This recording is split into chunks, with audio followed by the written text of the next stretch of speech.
Good evening, everyone, and good afternoon to those of us on the West Coast. I'm Father George Williams with the Catholic Prison Ministry Coalition, and I welcome you all to our program tonight, which we are doing in collaboration with the Prison Contemplative Fellowship. We're going to be showing you a premiere screening of a short documentary film called Holding Still, which is about centering prayer at Old Folsom Prison with my former colleague from the California Department of Corrections, Ray Leonardini. And so it's great to see Ray. And also our panelists will be some guys you'll see in the film that will Paul Dietering, Lawrence Hamilton, and Artis Knox. So welcome to you and thank you for being with us. Mary Trunk, who is the director of the film. She's a professor at the film department of Mount St. Mary's University, is with us as well. And Jim Martin will be moderating the panel after we view the film. So I just want to point out that Old Folsom Prison is the second oldest prison in California after San Quentin, where I used to work. It's a wonderful film. It's very moving. And to put ourselves in the right frame of mind to watch this film, I invite all of us to take a moment and pray. And as you may know, Maximilian Kolbe, there's an image of him, is really one of the patron saints of prisoners and prison chaplains. He gave his life freely for a stranger at Auschwitz and died a martyr. And this is a prayer that's attributed to him. So let's take a moment and pray for his intercession and for all those who are involved in our criminal justice system. In the name of the Father, the Son, and the Holy Spirit.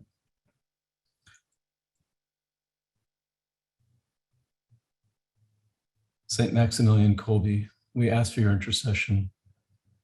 Introduce me to Mary, the Mother of God, for she prayed for Jesus, her son, in a Jerusalem jail. She prayed for you in a Nazi concentration camp.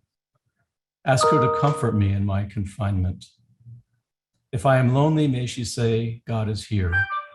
If I feel hate, may she say, God is love. If I am tempted, may she say, God is pure. If I sin, may she say, God is mercy.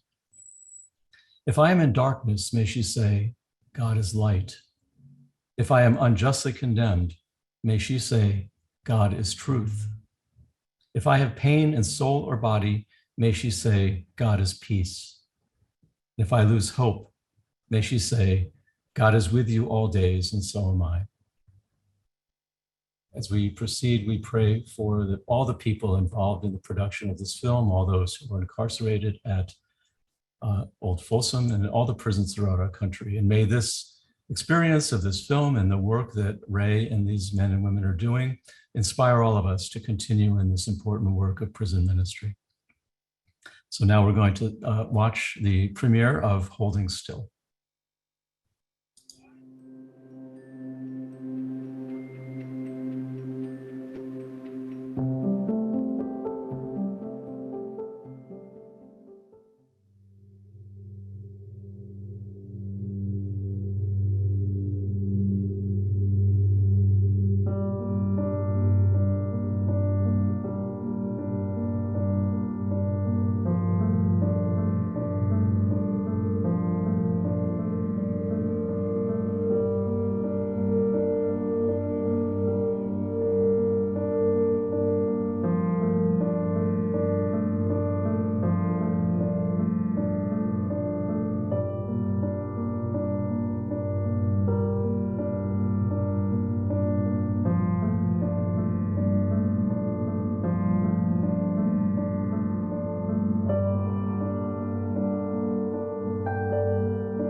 For the majority of my life, I ran away from my feelings.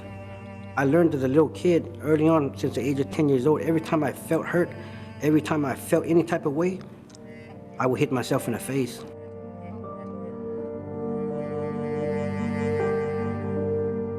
And I would say things like, "You better stop, you stupid bitch." And I would stop. I wouldn't feel anything. whoever the meanest dude was that was getting out of prison at the time, that was gonna come into my mother's life and control the flow of narcotics.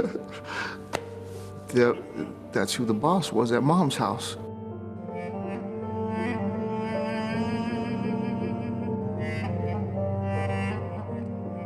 Dangerous things going on that the next day when you go to school and all the rest of the kids are talking about like Bart Simpson, and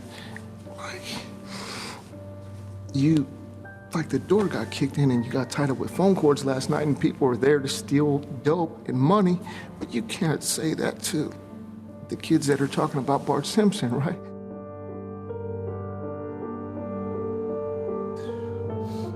I was physically abused and sexually abused as a kid, and I never told anybody.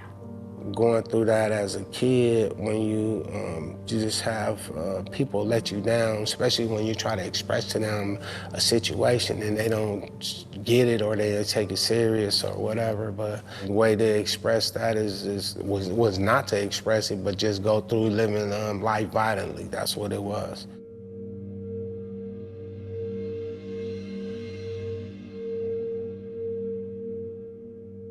You know, certain type of people see that in you. It's an opportunity for them. It's a weakness.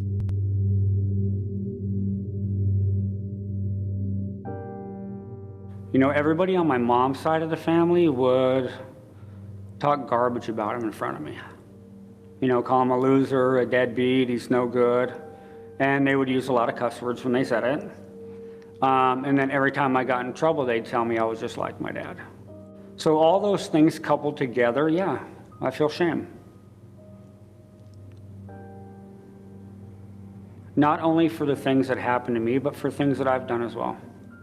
The fact that I haven't seen my son, who I had custody of since he was born, and at 6 years old, I had to leave him and go to prison because of my bad decisions. And here I am giving him trauma. I passed on the trauma.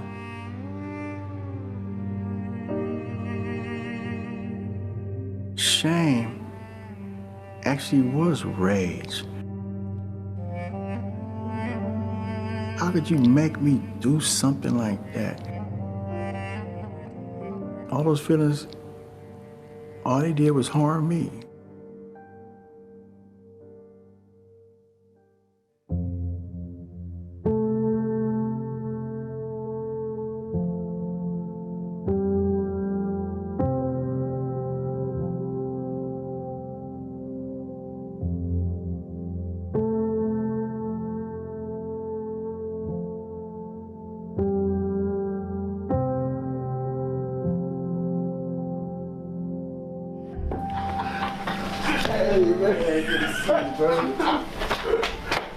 Oh, man. How you doing, Ron? Good, bro. Oh, man. When I saw Lawrence and Paul, woo, we met in the circle. We met in the silence. I was at Folsom State Prison, and they had just let us off a fish row, and I just ran out to the yard. It was like overwhelming because you saw all these inmates, people working out, people arguing, people playing dominoes. Then I saw this trail of like 5 white people walking in a single file line, like moseying through. And they go to the Greystone Chapel, the church. I'm like, what's going on? And I was curious, so I walk into the chapel, and the inmates, the men are setting up chairs in a circle. And then I look at the yard, it's chaos. I look inside of the chapel, it's peace and like this ritual and serenity. I look outside at the yard, and I look in the chapel, and I say, okay, this is where I want to be.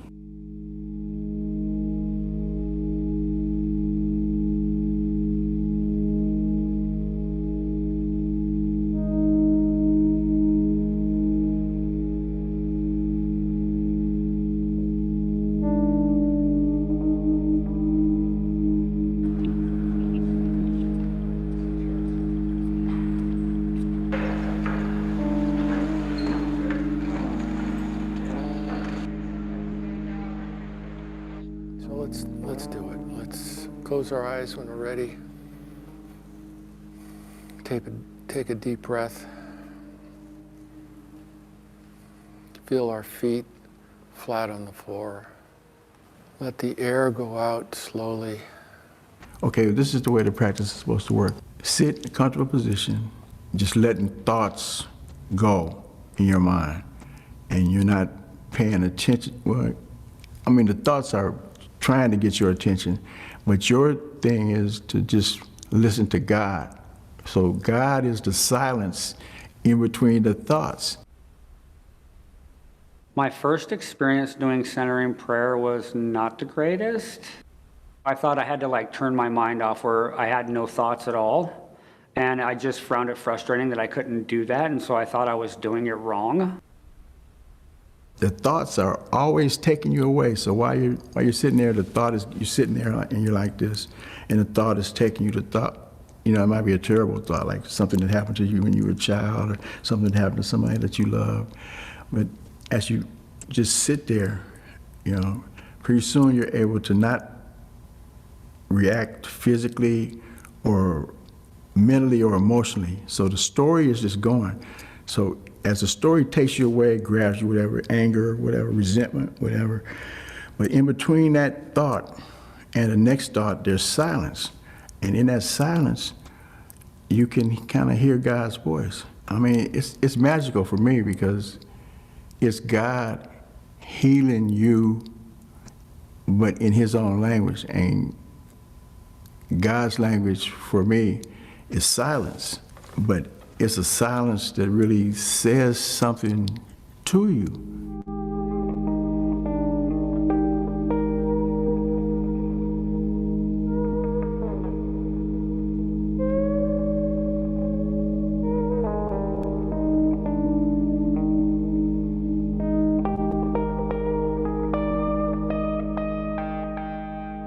After the silence, after we sit for a number of minutes, Ray introduces a subject, and then it will activate something within someone in the group, and then we'll start dialoguing.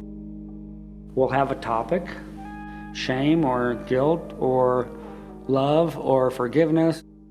That day, he was speaking about shame, and it really struck me because I've done a lot of self-reflection. I've done a lot of groups in prison, self-help groups in prison, and this is a topic that we don't speak about more. We go around shame. We talk a lot about the actions, but we don't talk about why. And I really sat there and I listened to him about shame and the emotions of shame and how it affects our life. And it was the first time I heard it, and I wanted more. I wanted more, and I just kept coming. What's the most difficult topic? I think the most difficult topic for all of us is toxic shame. Not only did you do something bad, but you are bad. You know, you're just a bad person. It's dark. It's very, very, very painful. I've sat calling myself meditating and tears just running down my face because of not only what I felt towards myself, but the harm I've done to others. Yeah. Because I didn't know how to deal with what was going on within me. I started seeing the childhood traumas that I didn't even realize were there in the first place. And so that was kind of like scary, like Josh was saying, it's scary because it's like, man, what do I do with this? Mom and Dad are arguing. There they are in the living room arguing. And so I was scared to death. I still remember that fear, and I remember that fear every time something comes up. I hate violence. I can't stand violence. And I became violent. It continued to fester and fester and fester because I didn't know how to address it. I didn't know how to be who I was supposed to be. And I start trying to build a callus over that, over those emotions, start trying to use anger, hatred as a way to control my own emotional content. What I realized after years and years of wrestling with those tears, those uncontrollable tears, is just grief. I never allowed myself to experience the grief of domestic violence or the grief of, familial suicide or You know, you do things to people that haunt you. Decades later, you start to feel like, you know, I've forfeited my own soul, some of the stuff I've done to people. So I know what it's like to run away from that grief, run away from those emotions. I just don't want to live like that anymore.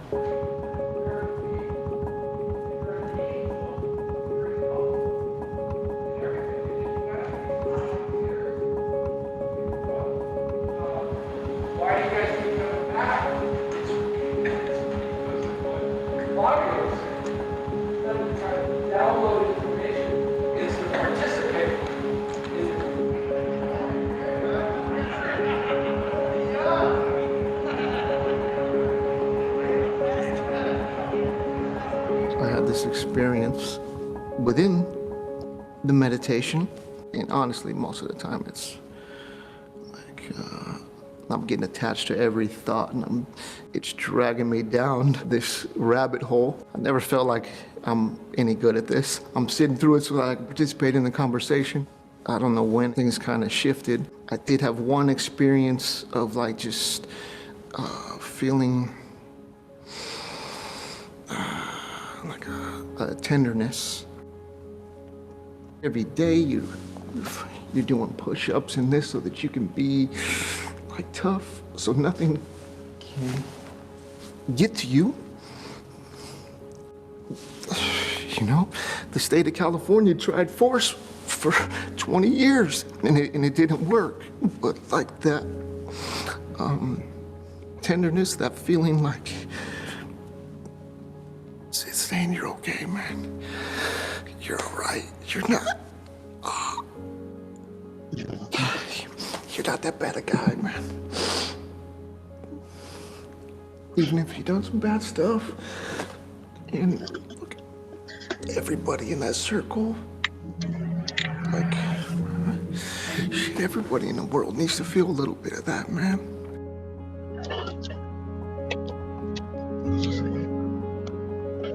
It was entering into the silence and analyzing these feelings of rejection, of fear, of hurt, of feeling lonely, of feeling afraid, of feeling violated, of feeling not good enough, not tough enough, not masculine enough.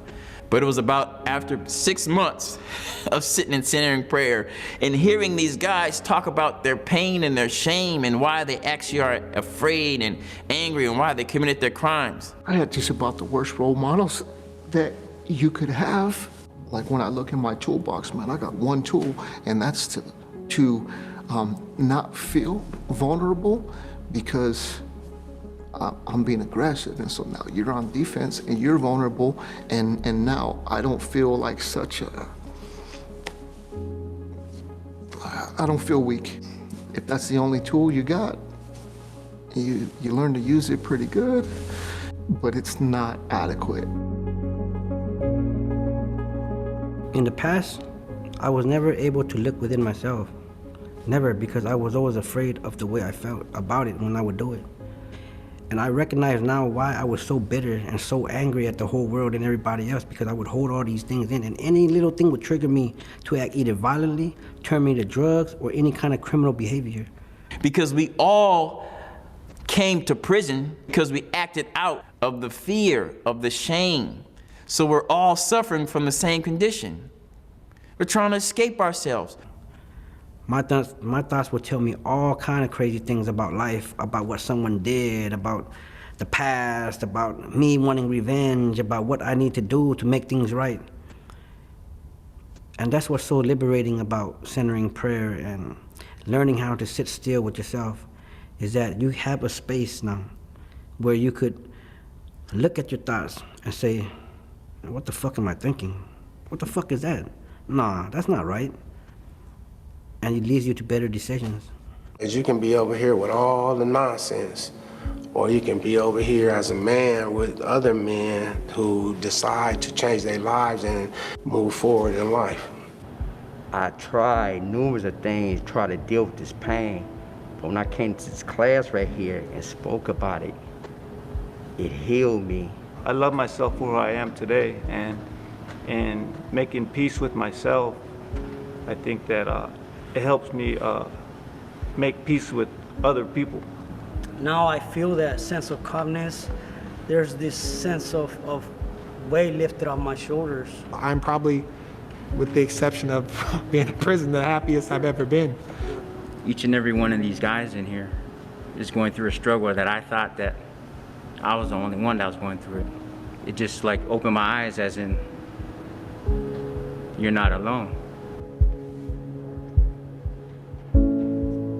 There is such a monumental relief, and there is such a freedom in it. And it's not a magic wand, it's not a silver bullet, it's not a shot of whiskey, it's not something that you realize or understand or grab onto right away. It's a process, but the results are very, very real, and they're not an accident. You know, there used to be this old ad on TV, and the catch line was, "The mind is a terrible thing to waste." Well, in my case, you could drop the last two words. You know, mind is just a terrible thing. It's like one horrible memory after another horrible memory. And then by doing this process, I finally realized, you know what? Those thoughts aren't me. That's the junk that I've picked up over the decades, and I can let that stuff go. And I can start putting that stuff in its rightful place. And I can start tapping into much more important things like faith, hope, love, joy, courage, wisdom. You know, they're all in there, and it's funny, they all have their own language, and their first language is silence. And that's just the craziest thing. That would have never occurred to me prior to tapping into this thing.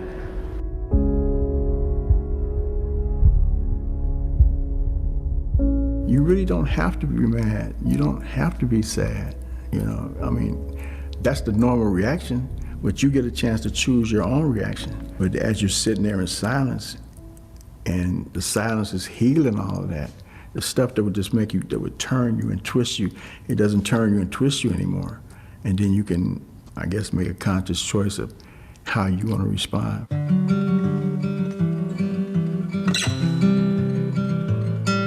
Just by having access to this practice, we get to tune into something that's not judgmental. You know, a lot of people that have been through what we've been through, and they haven't had the benefit of this center and prayer. They're still walking around feeling guilty. And here we are coming out of prison, probably with some of us have some pretty serious offenses. But we're not looking down on ourselves, and we're not looking down on other people in our position. We're not looking down on anybody that's going through anything, because we're realizing that circumstances had molded that behavior, but it molded that behavior while we were asleep. But now we're back awake, where we're not driven by, like we were saying, that false self, something, the ego that wants to prove something, that wants to, we just want to experience the joy of living. And just by having that intention, our life turns beautiful. What do you call that thing, a paradigm shift? Where you think the whole world is against you, and now the whole world seems interactive everywhere I go, but all I see is like goodness and people enjoying life. And before, my life was based on how much what I had, material shit, you know, cars, clothes, females, all this. And that stuff is not important. What's important is the relationships. Man, you don't know. Everything again, you do know how good it feels to sit here with you guys, man, and know what we've been through, man, and know that, you know, you brought this light to us, and now we're basking in this light. It's almost like the person with the miracle cure, and he's trying to promote it. Look, all you have to do is this, and everybody's looking at you. No, it can't be that simple, you know. But it is. You know, Lawrence, that dude has a way of summing things up in such a profound way. Yeah, that's it. It does make you feel like you're gonna be okay. That's how I felt about Polly, because it's like a lifelong friend. We built such a bond, you know, like in centering prayer. We built such a bond in the yard and in the youth diversion that it's indescribable, because you go through things in prison that people out here don't understand. You go through the depression, you go through the anxieties, the bitterness, and it's only what they can understand. And so when you see someone out here that has walked in your shoes, we say, wow, you know, he's made it too. He's gonna be okay, I'm gonna be okay. And we're all doing okay.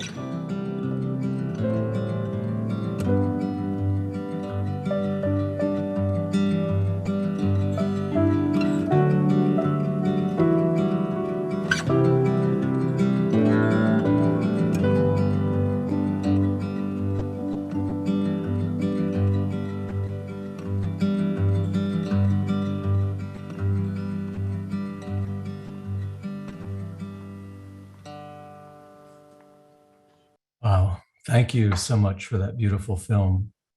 It reminds me of why I love prison ministry so much, to see what these men are sharing, just the triumph of the spirit, the human spirit over so many obstacles and so many difficulties. So thank you. We're so blessed tonight to have a couple of these men you've seen in the film here with us as panelists. And also Father James Martin is going to be facilitating the panel discussion tonight. Now, Jim knows a thing or two about prayer. He is the author of the recently best-selling book, Learning to Pray, A Guide for Everyone. And I can vouch for Jim's knowledge of prayer. We were together in the novitiate. And so he's going to be leading the conversation. If you have any comments, those of you who are visiting us remotely, please write your questions or comments in the chat box, chat feature on your, and then we can relay those questions to the panel. We have with us Lawrence Hamilton, who you just saw in the film, and Artis Knox, and I believe Paul Dietering will be joining us by phone. We're also honored to have Mary Trunk, who is the director of this wonderful film, and Ray Leonardi, who is the chaplain who works at Old Folsom Prison, who you also saw in the film. So Jim and panelists, welcome. Thank you for your sharing with us tonight. Well, great to be with you. And thank you, George, for that introduction. Sorry, I ran away to turn my phone off. I'm just so happy to be with this group. I want to thank everyone who participated in the film, and Mary, especially as the filmmaker. I'd like to start off our conversation maybe with Artis and Lawrence and Paul. Is Paul available? He is trying to get on Zoom, but I'm just going to call him. So, okay. there you go. All right. Well, maybe we can start with Lawrence and Artis. Thanks for joining us. Were either of you in the initial group that was formed in 2008? Lawrence or Artis or Paul, were any of you, Lawrence, you were in the original group? Well, you know, I came to Folsom in 2009, so I was like maybe a year after, but then I was a steady participant from that point on. Well, then maybe I can ask you this question. What made you want to join a group like that? I mean, did you know much about centering prayer, and what was it that appealed to you? I didn't know anything at all about centering prayer, but this is what got me. I went to a group one day, and Ray, for some reason, he said, you could build an intimate relationship with God. And I said, what? That's got to be, you know, something to look into. And, you know, I found it to be true. You can have an intimate relationship with God through this practice, man. And how long would you say it took you to feel that way? I mean, how many sessions or how many weeks of centering prayer would that have taken for you to really feel like you had that relationship with God? I think it's different for everybody, because for me, I was so peace hungry that I think just the idea of a relationship with God and sitting there contemplating that that's what it was going to be, I immediately fell into this peace, you know, and, you know, I had to realize that, you know what, this is just God blessing me, kind of hooking me, because after the peace, that's when the transformation starts taking place. That's when all the thought, you're sitting there and all the thoughts from the past, everything that's been done to you, everything, you know, the stories that your mind makes up. And the key is when you can finally just let those thoughts and emotions do what they do and just sit there, the peace overwhelms the story, and the peace becomes more important than the story you're telling yourself. And in that peace, you find I swear, I'm totally convinced that at the core of every single human being on this planet is a core of love. And, you know, we get disconnected. I think life is really just love going through changes, you know, and just hate is love going in the wrong direction. But when you can connect to that, then you lose the love is such a feeling, it's so overwhelming. You do not want to do anything to disconnect yourself from that love. And so then you start living your life from that perspective. You know, sometimes when we say love, it's like too hard of a word for people. You know, we were in prison, you could never, you know, we were so grateful for the volunteers for coming in there. You always want to say, man, I love you guys. But you couldn't say that because, I don't know, it was over familiarity or whatever. So what I said, I changed it to, you know what? I have an unconditional positive regard. That means my regard for you is not based on any type of conditions whatsoever. I've just got to, I might not like what you're doing, I might not, you know, but for you, because I know that what that core is inside of you, and I know that your life is just love going through changes, I can have that unconditional positive regard. That's beautiful. Thank you. I especially like the idea of, I wish I had talked to you before I wrote my book on prayer, the idea of peace as a real sign of God's presence. Artist, can I ask you a question? Yes. Did other people at Folsom notice a difference in you, say before and after you started centering prayer? And then did you also notice a difference in yourself? Like, first of all, did people outside say you seem different? You know, it was interesting because I was raised in a Christian home. My grandmother was a minister. My mother was a minister.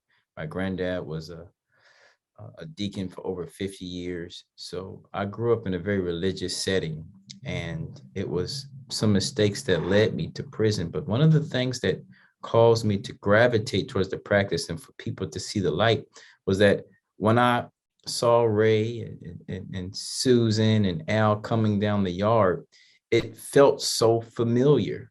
It felt like I knew these individuals. And when I got in the group, I felt that same familial love and concern, or like Lawrence called a unconditional positive regard for these individuals. And then I realized this is the same feeling I got in my grandmother's kitchen when she would pray for me and tell me about the Bible and tell me about God and how much God loved me and the plans for my life and what I could do if I just open up and allow God's love to heal me. And then you realize all these individuals coming from these different places of spiritual influence are saying the same thing, to open up and to allow God's love to flow through you so that you can give it to someone else.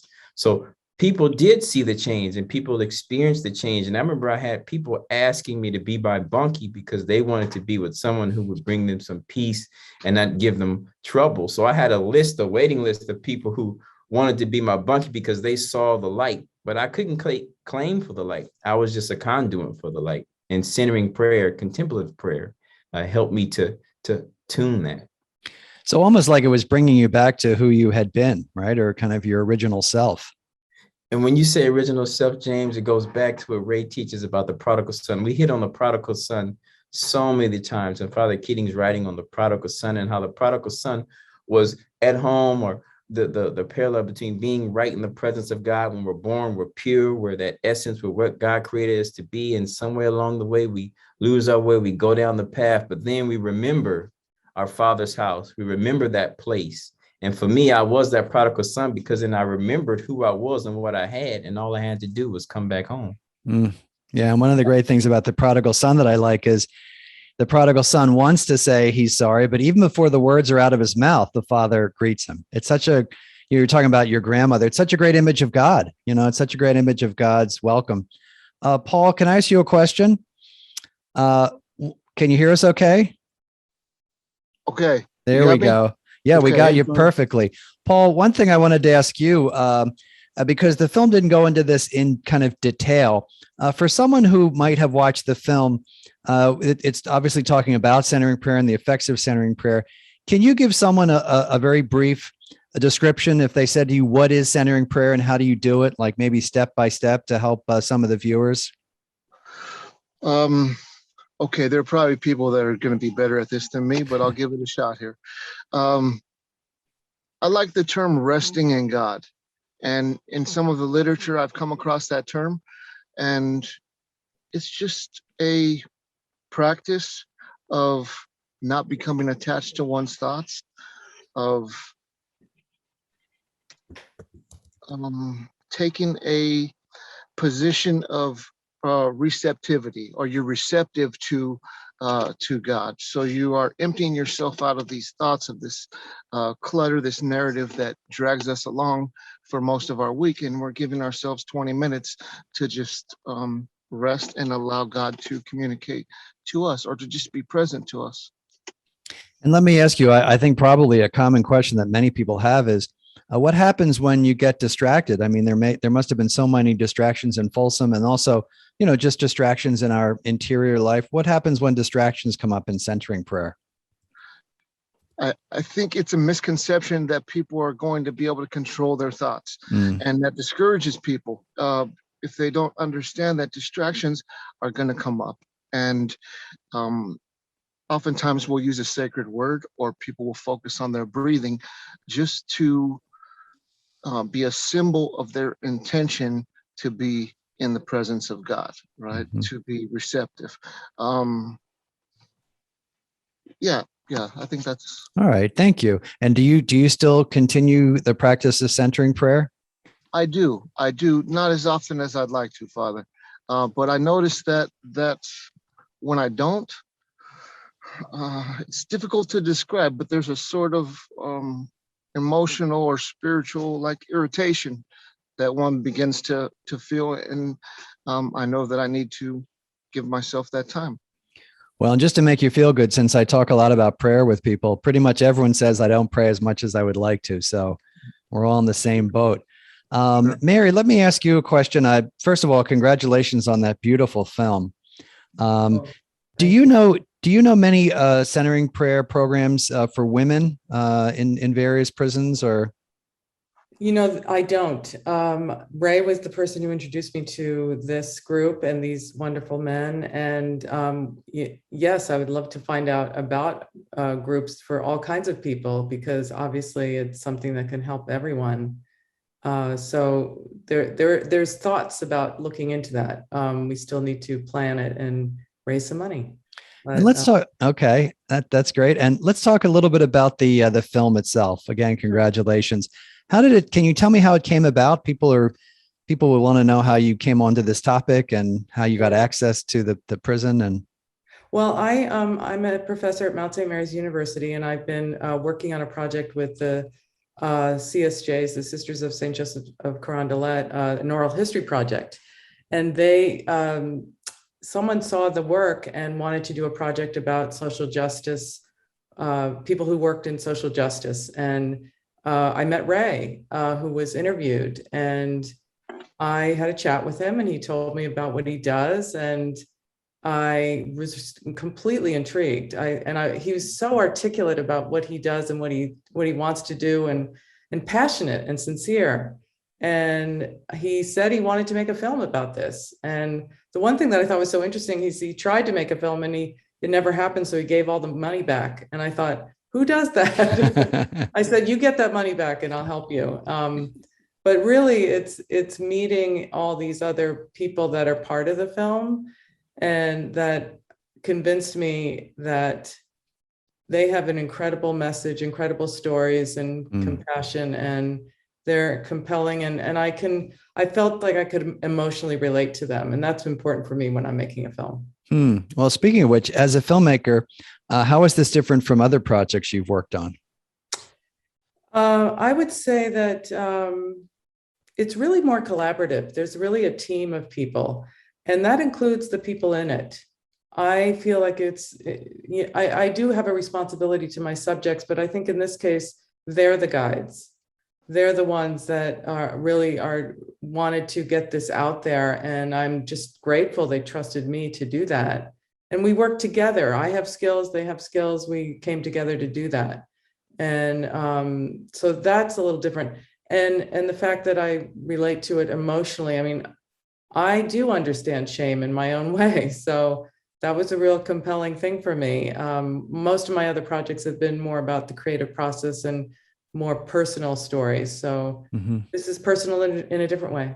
Yeah. And can you tell us your hopes for the film, where you hope it will play and who you hope will see it? Sure. Well, I do want to quote something that Ray, I read in one of Ray's books that I think kind of speaks to that a little bit. And he says, we're all prisoners in one form or another, and some of us are behind bars. And I think that it's really for everyone, because like I said, I have not been in prison, but I understand shame and what that can do to you and how you have to learn how to cope with it. But I also think it's a film for people who want to do this and maybe can now feel like they can try it.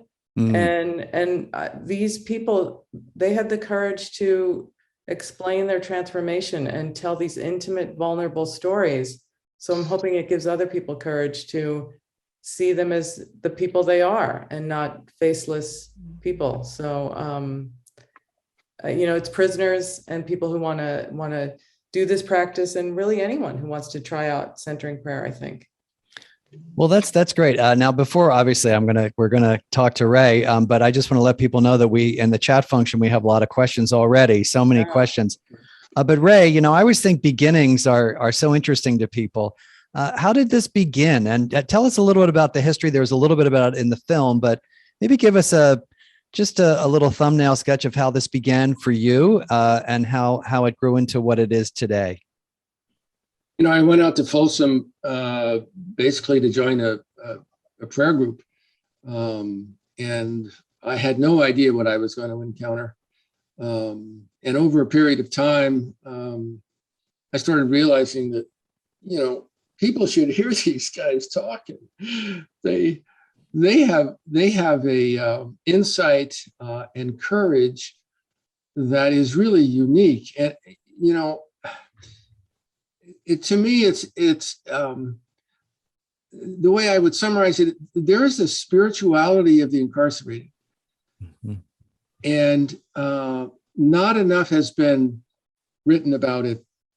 But when you're with them as a volunteer or a facilitator, you begin to feel that there's an insight here that needs to be shared with the society at large, because clearly incarcerated folks are the castaways of our society. A lot of people, feel lock them up and throw away the key. They don't deserve anything. And, more and more it occurred to me that these are precisely the sinners and tax collectors that Jesus hung out with in his day and seemed to get energy and insight from hanging out with them. And I started thinking, this is starting to happen to me. These guys are really teaching me something. They had no idea that they were, they just have no idea. But the way in which they configure their experience and the way in which they can pull the divine into their experience is as Lawrence said in the film, is a magical thing. I never saw a prayer practice, and I've seen a lot of them, that is as deep and as transformative as centering prayer. And so, I started, it was more of a fantasy, wasn't even a dream, it was a fantasy. Wouldn't it be nice if we could do this? Well, over the years, I thought, let's give it a shot. And when COVID came up and I couldn't go in and all that kind of stuff, I thought, well, this is the time we can try and do it. And fortunately, so many of these men that you see in the film were already released, so we could get access to them in a more comprehensive and complete way. Because part of the problem is that you can't interview people when you go into prison, ironically enough. But that's precisely what, you need to meet Lawrence, you need to meet artists, you need to meet Paul and really get to understand how they think for you to understand the dynamic that goes on. Well, and I think one of the most powerful things about the film, and this is thanks to Mary and all the participants, is how we do feel we know, even in 20 minutes, because it's so deep and because people are sharing at such a deep level, which I think it takes a while to get to in other films, right? You feel like you really have an insight into people very quickly. Ray, I'd love to ask you, I'm going to do a little plug because Ray has written Finding God Within, which is a wonderful book, and Going Inside, which is another wonderful book, among others. Can you talk a little bit about the books and how they're being used as well in different places? Well, I'm sure you can appreciate this, Jim. I never thought of myself as an author. It just never occurred to me. But there was a time period, around 2010, 2011, where there was no Catholic chaplain at the prison, and I volunteered because there was nobody available. So each Sunday when I would reflect on scripture and that sort of stuff, I would write it out, because judging from my own attention span, I knew that, people would get maybe 10 or 20% of what I was saying and then be distracted. So I had all this accumulation of gospel stories, and I had a similar accumulation of things that I would pass out when I was teaching centering prayer. And a friend of mine, Scott Wood, said to me one day, he said, you want to write a book? And I said, you got to be kidding me. And so the long and short of it is that I wanted to write a book that was user friendly. I had been bringing books in to the prison with me, and a lot of them are, well-intended spiritual books with a lot of theology and written for a particular audience. Now, this audience in the prison, they know a lot, but it has to be communicated to them in a way that they would understand. And so I decided, well, let's let the prisoners do the teaching. So Lawrence is all over the book. Artist is all over the book. Paul is all over the book, interspersed with things that I would say. So it would give it kind of a reality and grounding about how centering prayer impacted people. And I think that's why it's unfortunately, it's about the only thing written that's going into prisons these days. And it's why it's so popular, because it meets them where they are. Mm-hmm. They're totally intimidated by talking about God. They feel that God left them behind, so many men. So when they hear other prisoners talking about God the way Lawrence and these guys do, it really gets their attention. So that's how the book came about. The second book, The Going Inside, is really a practical book about what you need to think about if you want to go inside. I'm sorry, go ahead, please. No, that's it. Let me ask you something. You touched on this very briefly, Ray. You said you were talking about people maybe, struggling with their concept of God. Do people have to be Christian to do this? Do they have to be believers to do this? Do you ever have people who are, agnostics or maybe even atheists that come to you? Well, what do people's, I don't say what do they have to be, but what's your experience with people's different religious backgrounds? The vast majority have no speakable religious denominational preference. Mm-hmm. They're going around looking at various denominations, trying to find a way in, and they just don't have a way in, because so many denominations really presume a relationship with the divine that they can function with, and it's just not true, because of the guilt and the shame and so forth. They don't have a denominational preference.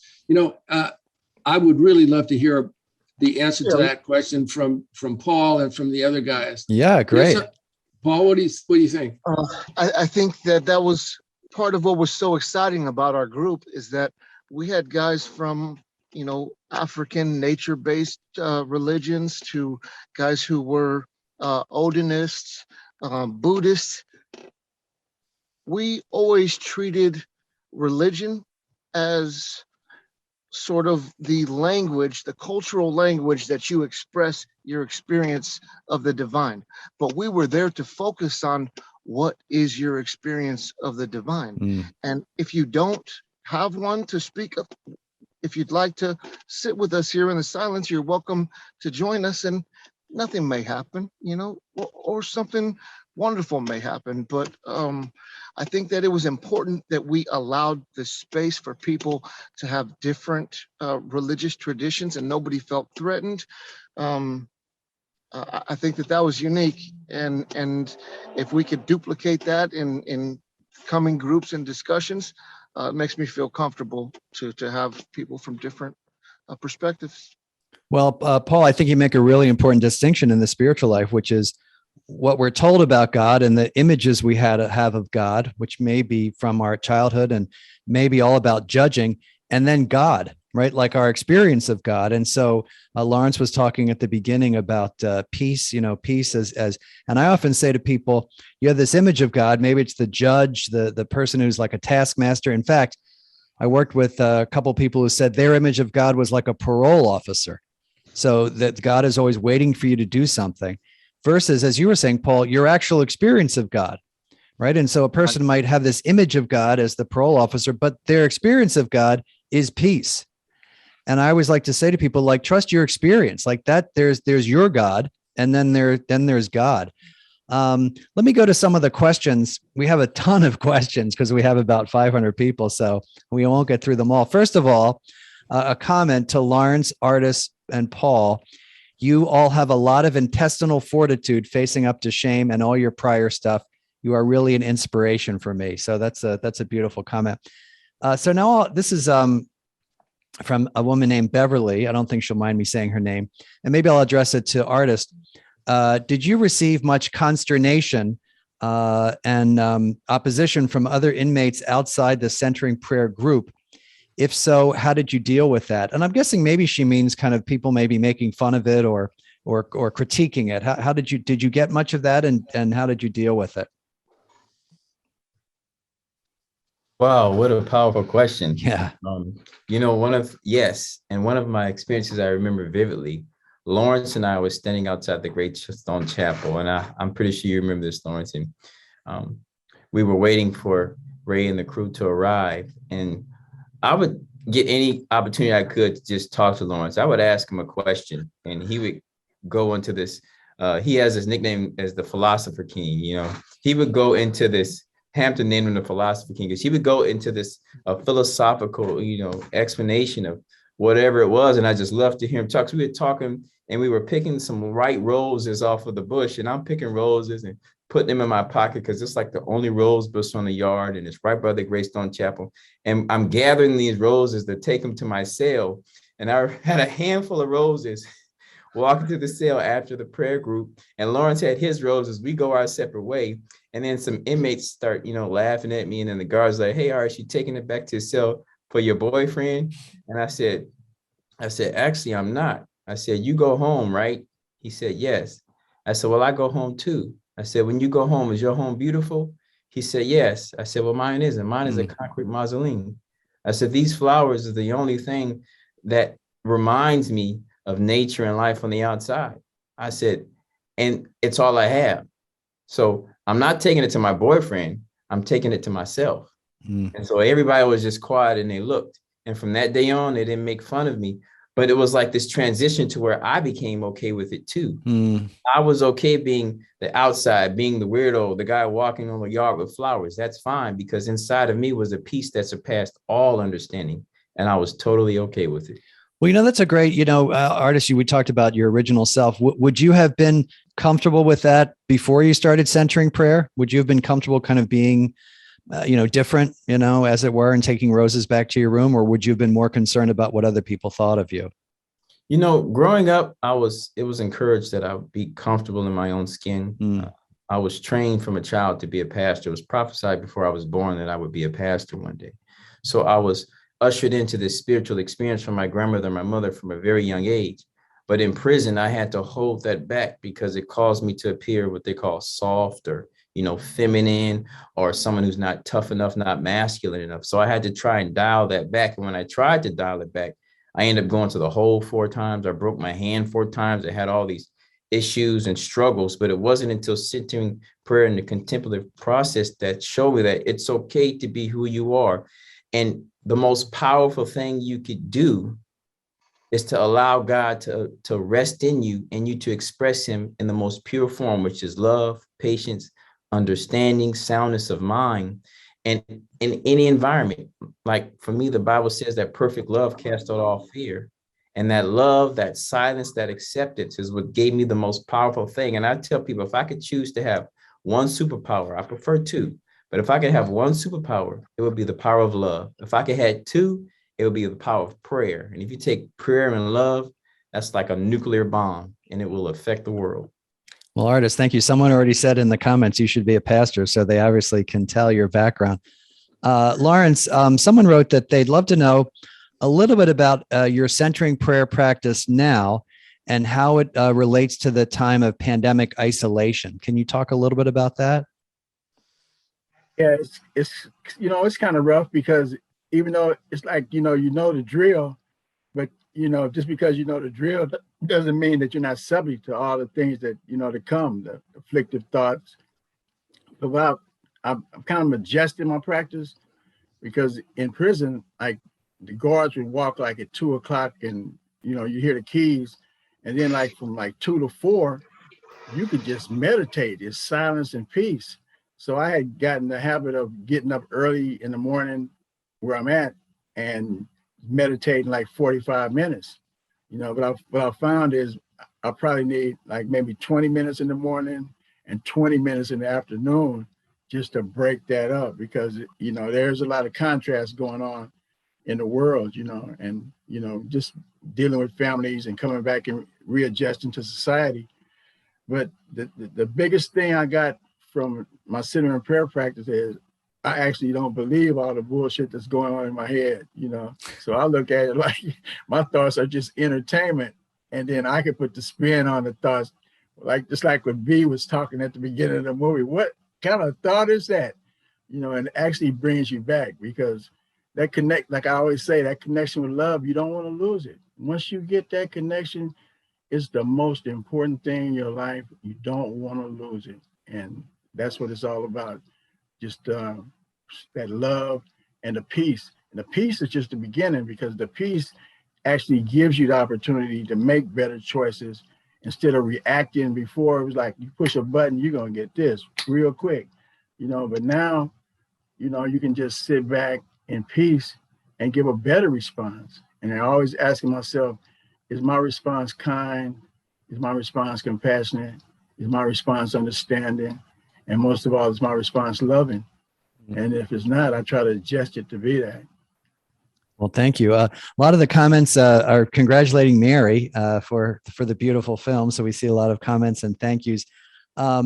Mary, one question that came up is, how did this affect your own spiritual life? How did this, you spent a lot of time with these men and with this practice. How did it, if anything, how did it influence your own sort of spiritual life? That is a very good question. Before I answer that, can I just say one thing? I just want to say a shout out to some of the other men who helped us with the film who are probably watching. And, please. Greg, thank you. Tyrone, Eddie Lee, B, who is amazing. Frankie, I don't know if you're here, and Ed Fry. So I hope you're all here and can say, and you're hearing me say how grateful I am. I am one of those people who does not have a particular faith, and but I would say that everything Lawrence has been saying, Lawrence, you're thank you. I'm just going to say, Lawrence, kindness, love. I'm with him. I believe in him. I believe in these people. So amen to that. That's really where it's at for me. It's people, loving people. Thank you. That's great. Which is a spiritual practice. Mm-hmm. Ray, someone asked, interesting question. They asked a little bit about the beginnings, which we've talked about, but someone asked, what does it take to do this kind of ministry? Like what kind of, I'll just leave it at that. What does it take to do this kind of ministry? There are a lot of things I could say, but I think the most honest thing I can say is it takes an awareness that I am in the same kind of pursuit as these men are, that I'm looking at the deepest part of my being and my psyche for the very same answers that they are looking for. So there was a solidarity and camaraderie that existed in every discussion I had, because it was a mutual search. It reminds me, when I first started doing this stuff, a friend of mine went into death row at San Quentin, and he was talking about talking to the prisoners, and he said one guy really struck me. He said he's in a cell at death row, and it's got all this mesh, so you can't pass anything through. And this is a black man, and all you can see were the whites of his eyes and the whites of his teeth. And I was trying to communicate with him. And I said to him, what was the hardest thing? What's the hardest thing about being on death row? And he said to me, my friend said to me that without skipping a beat, he said, oh, the question is whether or not my life has any meaning. And that question or that comment penetrated me because I thought, here, I'm a white middle-class guy, former lawyer, and that's the same question I have. So there's some kind of connection I felt with this man on death row that has taken me into, I take that with me every time I go into the prison. We are all searching for a deep, penetrating experience of the divine so that we can live a life that's meaningful and purposeful. Thank you. Here's a really interesting, that's great. Thank you so much. I mean, and I hope it encourages people to do this kind of ministry as well as doing the centering prayer itself. Paul, we haven't heard from you in a while. I can ask you this question. First of all, it starts up, and there's also some nice, Mary, you are an amazing filmmaker, artist, you would be a great pastor. And so one of the comments is, thank you, gentlemen. I appreciate your courage in participating in this film. I'm blown away by your testimonies. And one question is, and I'll address this to you, Paul, do you think if you centered yourself in prayer earlier that you would have ended up in Folsom? I take it that question is, do I think that I would have ever been incarcerated to begin? Yeah, I think that's what that means. Yeah. That's hard to say. It's centering myself in prayer allowed me to really get to know myself on a deeper level. And it makes you more compassionate. All of the Beatitudes, I feel like those are the things that increase in who we are in our life and the way that we relate to other people. Other people recognize it in us.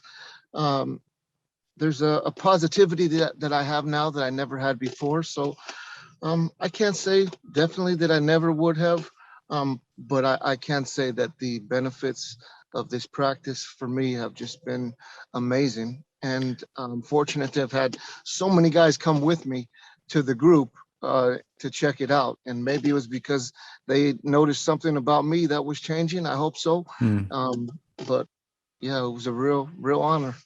Well, by the way, as you were talking, I noticed a compliment to you. Paul, I'm so impressed. I'm reading now. I'm so impressed and moved by your description of centering prayer. You spoke from your heart and soul and defined it beautifully, as good as any expert. So there's a nice reflection. Father, briefly, you asked me a question earlier about the distractions. Yep. And Father Keating says something beautiful, that if you're distracted 1,000 times, that's 1,000 blessings, 1,000 opportunities to center yourself back on your intention to connect with God. So yeah, we can't judge them as negative, those distractions. Yeah, and I mean, I think there's no person who does not pray with distractions. And one of the prayers I like to teach people is, if they can't let go of every distraction, and we can't, to say to God, God, I'm distracted and I'm with you. And I think, God can deal with that. God can deal with us as distracted people. Here's one. This question is for Lawrence. Thank you for your presence here tonight and for your story. You said in the video that silence is the language of God, and that this silence, paradoxically, says something to you about who you are. How exactly did silence speak to you, and what did it say about who you are? Like a difficult question because with me understanding that God's language is silence, I can't translate it, into. I mean, I can use words for a description, but it's something about the presence of that spirit, the presence. It just does something so miraculous, and I mean, I swear, I mean, sometimes I feel like I'm on a Pollyanna soapbox or whatever, but I feel like, man, something like this could change the whole world. Could you imagine what the world would be like if everybody was centered on that real spirit that they have? I mean, they could still pursue material wealth, and they could still pursue, but just to actually be grounded in that spirit, and know that everyone else is the same as you. I mean, there's been so much separation, separated politics, racial or whatever. But when you actually realize that, you know what, it's really just one life being expressed through God is all in all. And he's expressing himself through us. And if we allow God, just allow God to express himself through us, he'll show us so much beauty, so much peace. And so that's the thing about the silence. You can't really put it into words. I mean, everything I've read from the beginning that goes back, I don't care who it is, Buddha, Krishna, Jesus, everyone, they all talk about that inner, there's something that's inside. And I think, that's what it is, just connecting with that. Thank you. Maybe I have one more question for Ray, and then I'm going to read a couple comments before we turn it back over to Father George. Ray, someone asked a very simple question and a very good question. I think it's on people's minds. How often does one do this? How often, if one wanted to do centering prayer in your day-to-day life? Every day, I think, is recommended. But, honestly, Jim, the problem with making a recommendation like that, at least for prisoners, which is the population base I know, if you say you should really do it every day, and they're conscientious, and for whatever reason they don't do it every day, they really think that they're failing.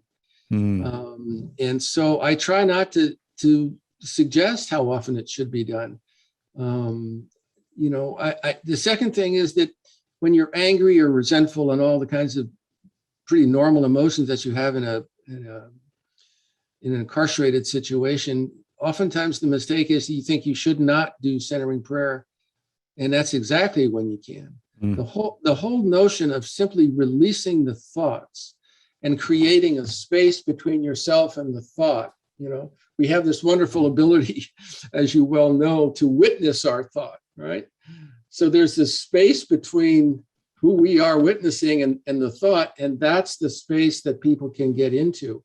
And after you recognize that you have that space, you want to go there all the time, particularly if you're in impasse or conflict or whatever, because as Lawrence said earlier, you go in there and you get a different sense of yourself. So I think a person should do it as often as they're drawn to do it. And I know that's a vague answer, but in the long term, it's the most satisfying experience. Yeah, and it's a very personal answer, and it depends on where you are in your life and how God takes you.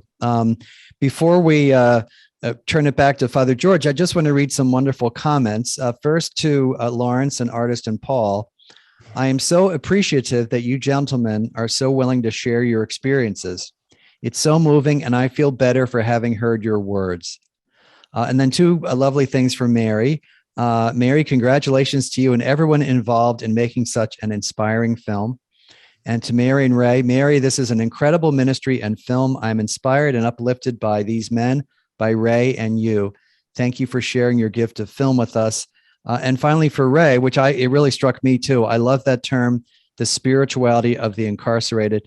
Never thought of that before. Thank you all to you. And there just many, many thanks. So I want to just thank Lawrence and Artist and Mary and Paul and Ray, just to come to get to know you in this brief time, and for sharing your stories, for sharing this beautiful film, Mary, for sharing your ministry. And I just want to say, God bless you all and thank you. And now I'll turn it, you're welcome. And I'll turn it back to Father George. Okay. Thank you so much, Jim, for your wonderful facilitating of this incredibly moving conversation. And I just want to say that, especially, let's see, Artist, I feel as though in a way the prophecy about you was fulfilled in our presence tonight. I mean, I think you really reveal your pastor side, and I hope that God blesses you with that opportunity to continue reaching out to people in ministry. You've all ministered to us tonight. Lawrence and Paul, thank you so much for what you've done, and I think really for who you are. I know what the place was like that you were in and what you went through. And we know so many men and women have been through the experience that you went through and are broken by it. So you represent triumph of the spirit over everything that's been thrown in your way. So thank you so much for inspiring us with your lives, your presence tonight. It's a real gift to us. Ray and Mary, thank you for making this possible for us. And Loris, did you have something you wanted to say? It's a thing I wanted to add. Prison contemplative outreach is starting a center in prayer class for those formerly incarcerated. And I don't know the link, but I know a person that's out there watching. Her name is Chandra Hansen. She'll be able to give you the details. And we're having our first meeting this Sunday. So anybody that wants to participate, get in contact. Thank you. And we'll make sure we get that link out to everyone who's attending tonight. So a recording of tonight's program is going to be made available on our Catholic Prison Ministry Coalition YouTube page and via our website as well. Here's some information for you. We're also going to be including in the link to the Holding Still Resources Guide. There's a survey which we would encourage all of you to complete. It really would help us following this program. We're going to be having a CPMC follow-up town hall meeting on the practice of contemplative prayer, October 28th. That's at 1 p.m. Eastern time, and you can register on our website. And again, our thanks to Jim Martin for your presence and your time with us tonight, for Ray Leonardi and the Prison Contemplative Fellowship, for Mary Trunk and all of your associates who produced this wonderful film, and all the men who were part of this film as well, those who were with us tonight with Paul, Lawrence, and artists, and all you others, Greg, Tyrone, Eddie, V, Frank, Edward. Thank you so much for your powerful witness here. We'd like to thank our donors, our sponsor, Catholic Charities USA, for tonight's program, and all the people who have worked so hard for the past couple months to bring this program about. Now, if you'd like to continue to support the work of Catholic Prison Ministries Coalition and the Prison Contemplative Fellowship, here are the contact information. We're always open for donations and support. And for more information, please also visit our websites. Catholic Prison Ministries Coalition has a huge body of resources for jail and prison ministry around the country. And if you're not familiar with it, please check it out. And of course, you can refer to the Prison Contemplative Fellowship website for more information on centering prayer. Again, please take a moment to fill out the survey before you go. And thank you so much for being part of tonight's webinar. I'd like to close with another prayer. This is actually from our Catholic Prison Ministries Coalition website. It's called A Prayer to Mary, Mother of Captives. And there's a corresponding beautiful icon that was done for us by, this is John Pollock, who does these icons, but this is the prayer. Mary, Mother of Captives, give us your compassion for those in prison. Mend in mercy the broken in mind and memory. Soften the hard of heart, the captives of anger. Free the innocent, parole the trustworthy.